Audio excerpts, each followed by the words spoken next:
Hi, this is Professor Sherry here, and I'm your color commentator for this video. And I'll give you a break from the Professor Bob's play-by-play of history and throw in some smart aleck comments for you, or insight perhaps. You know, when you think about Greece, you usually think about water and mountains and grapes and olives and churches and ancient and modern. Well, we saw all of that, and it's just amazing to see it side by side as you travel down the road.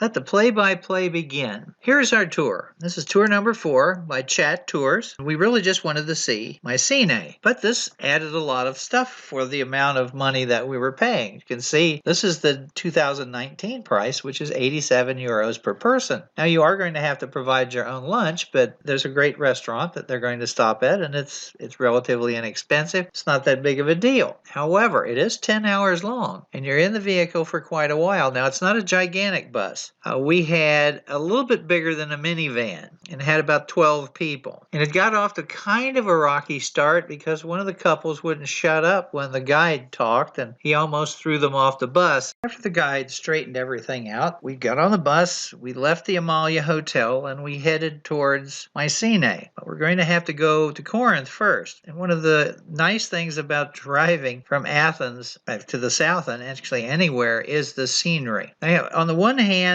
you would drive down the road, and on the one side you had these gigantic mountains, and periodically they would open up and you would have a town such as Megara. But on the left side you had the beautiful Salamis Straits and the island of Salamis and all of the beautiful scenery. Now, of course, there is a section when you first start out where you go by the oil refineries. You have this beautiful view of the water all the way to Corinth. Our tour actually did not go to Corinth, but it went to the Corinth Canal. Actually, you can't go south into the Peloponnesian Peninsula without going over the Corinth Canal. Now, here's an aerial view of the entire canal. Now, it is 4 miles long, 6.4 kilometers, 70 feet wide, 21.4 meters, and it is 26 feet deep, or 8 meters. This saves 430 miles of a journey around the Peloponnesian Peninsula. And today, about 11,000 ships a year go through it. Most of them are tourist ships. Now, the first attempt to cut through the isthmus was done by tyrant Perandus. That's in the 7th century BC, but the project was abandoned. It was too expensive. That was always the problem. Instead, the tyrant constructed a stone causeway, a dolkos, and ships would then simply be towed from one side to the other. Here is an artist's rendition of what that looked like, and then here is a picture of the surviving tracks that are still found running alongside the present-day canal. After him, many others tried to complete it. Many thought about it but never started digging. Nero, however, in 67 AD began digging. He had 6,000 Jewish slaves that he used to do the digging, and they cut 2,380 feet of canal. But that's only 1/10 of the distance that was needed. And then it stopped. It's not picked up again until the Greek government in 1830, but they also dropped it for being too expensive. Finally, in 1882, the Greek government started digging and completed the project on July the 25th, 1893. But when you get to the canal, there's usually a rest stop. You usually stop here for a little rest, get a snack or something, and then you get an opportunity to walk over the bridge to take some pictures. And this is a problem for myself because I'm afraid of heights. And sometimes I can do it and sometimes I can't. And when I can't, Sherry will take the pictures because she is fearless. The Corinth Canal is not for the phobic, those of you who fear heights or actually the fear of falling. And while it's interesting, I see it as being more amazing than beautiful. Still, the pictures are beautiful.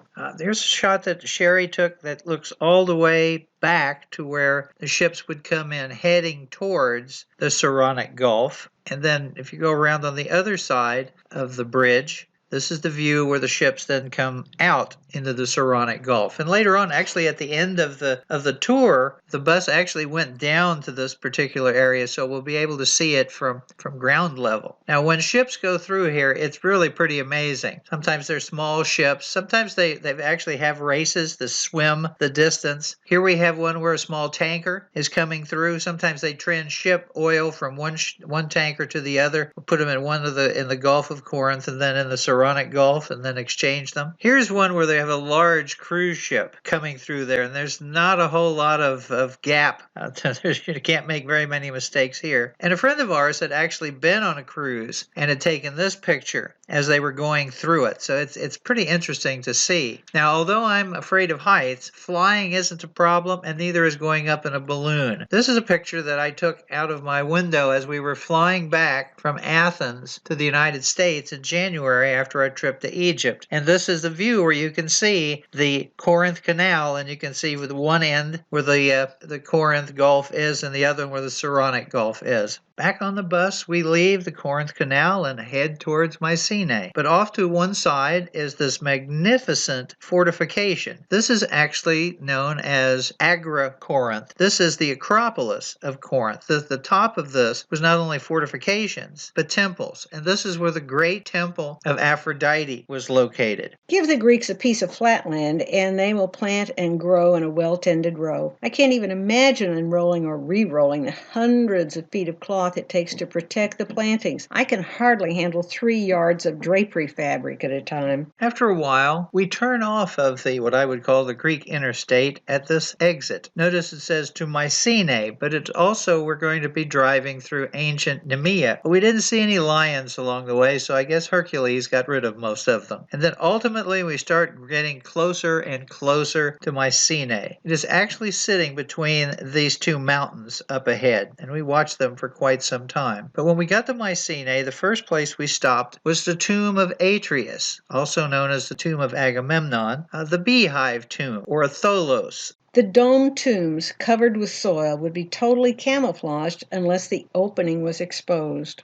Now it's time to walk to Mycenae and begin our exploration. Bottles of water, sturdy shoes, and a sun hat are necessities for even the hardiest of hikers in the dry mountain heat.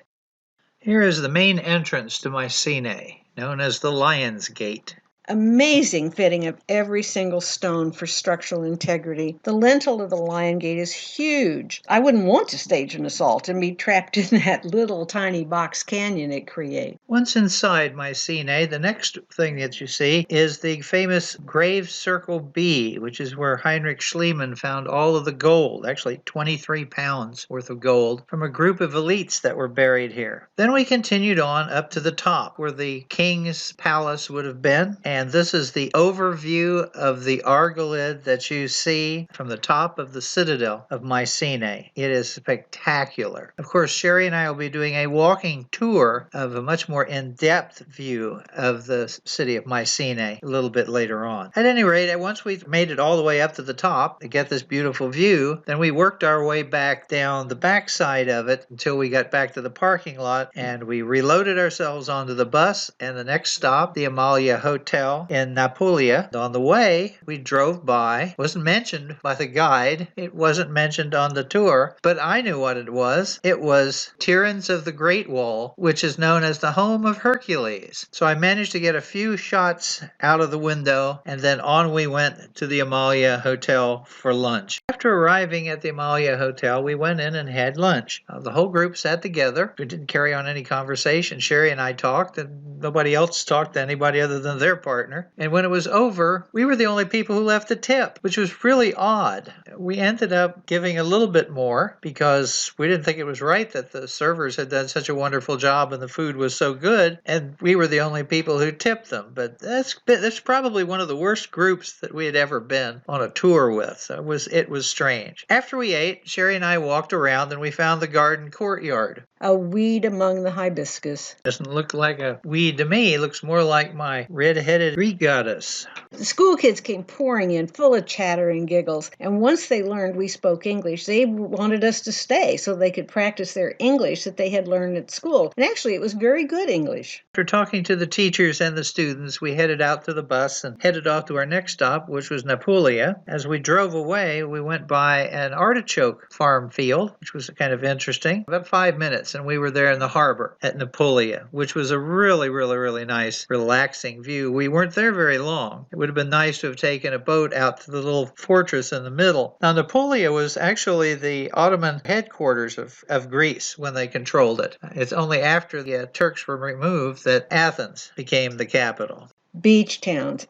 They are a welcome break from the high, rocky heat. Tourist posters, blue water, and snow-white buildings. I took one last parting shot as we got ready to get back on the bus, and that was of the fortress that overlooked the city of Napoli, which had been a Byzantine fortress and then an Ottoman fortress, and then it was back on the bus heading off towards Epidarus. But on the way out of town, I took this picture of what I thought was like a mailbox or something. In reality, it's a shrine. We found these all over Greece. We've noticed them on Santorini and other places, and we've got a nice close look at them, and sometimes they're put in place if there's been an accident and somebody's been hurt or killed, or if somebody has survived, so they'll put them as little commemorations to thank God for whatever happened or to hope for the repose of the person's soul. Well, Sherry has a big garden, and Sherry thought one of these would make a nice little bird sanctuary, but you can find these all over Greece, but in the United States they do not exist. So a carpenter friend of ours who built our back porch said that he would do some research and build us one. And we expected a relatively small one of these, but the one that he built would have been big enough for eagles to have nested in it, but it still sits in the backyard, and we have a little statue of a saint on the inside of it, and the squirrels love it in the wintertime, but it's really interesting to see these all over Greece. Here we are, we've just arrived at Epidarus. Now, Epidarus is noted for two things. One, having one of the most acoustically perfect amphitheaters for music and theater and all sorts of things. The other is that it is the center of one of the largest, if not the largest, temple to Asclepius to help the injured and the sick. Unfortunately, we are not here long enough. We barely had time to see the amphitheater, but we did get a chance to walk into the building that is in the main entrance. It's right halfway between where the amphitheater is and where the temple to Asclepius is, and so we were able to go inside and take some pictures of some of the artifacts that you find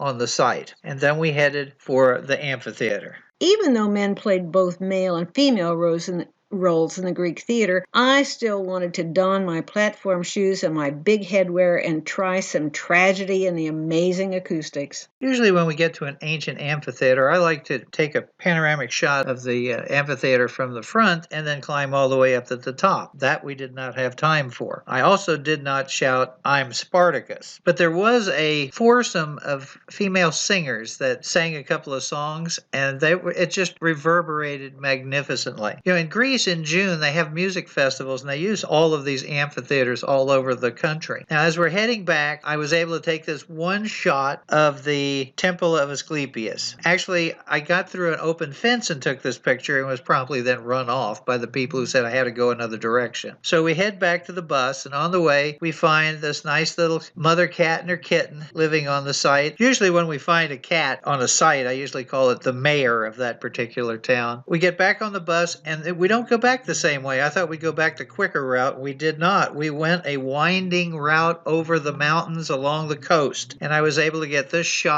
of the Saronic Gulf, which was pretty spectacular. And it was hard timing pictures when you have trees flying by at 60 miles an hour. No Photoshop necessary. The water is the bluest I've ever seen. Just makes you want to jump in like you were a kid again. As we get back to Corinth, we go along the coast. And this picture, we stopped for a few minutes for this picture. It's believed to be the spot where St. Paul landed in Corinth to come and preach to the people. This would have been the older dock. The city is a little more inland at this point. Then we went a little further, and this is the area where the ships come out to enter the Saronic Gulf. In other words, this is where the ships come at the end of the Corinth Canal. And then after that, we just headed back to Athens. A nice picture of the evening view of the island of Salamis and the Strait of Salamis, the highway heading back into the city, and then the port of Piraeus as we pull back in to our hotel. What a day. Back to our much appreciated Amalia Hotel for a hot shower and clean, crisp sheets. See you guys at breakfast. Sherry and I hope you enjoyed the tour. Please come by our YouTube channel at Bob Packett on YouTube. It should be History According to Bob, but it comes up as Bob Packett. That's the easiest way to get to it. And please subscribe and leave some comments. Thank you very much. I hope you enjoyed the show. Please subscribe, give a comment, and if you like history, please come by historyaccordingtobob.com website where I do 6 podcasts a week on different topics in history, and there's all sorts of CDs and other things that you can see. So thank you very much.